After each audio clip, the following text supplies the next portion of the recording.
cái chuyện thế có lâu thu thì cái suy chụp to in giờ vắng lại xong lần bài xong khi sao mình lâu thu cái suy cái gì đó đi mình ta lâu để đó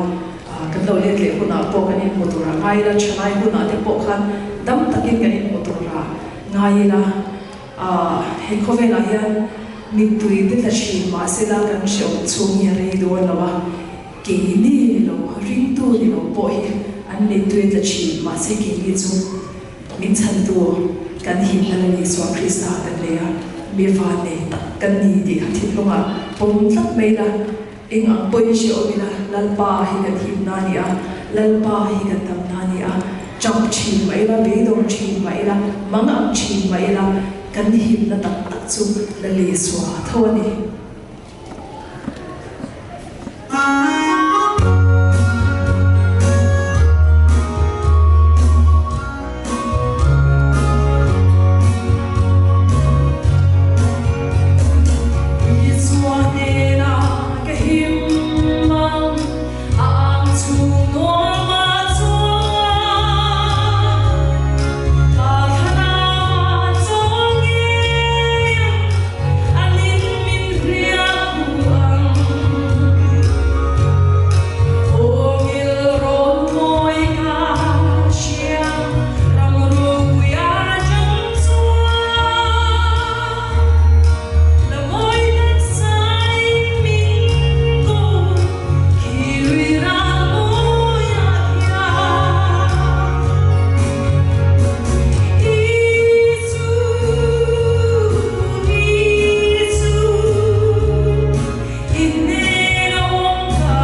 네.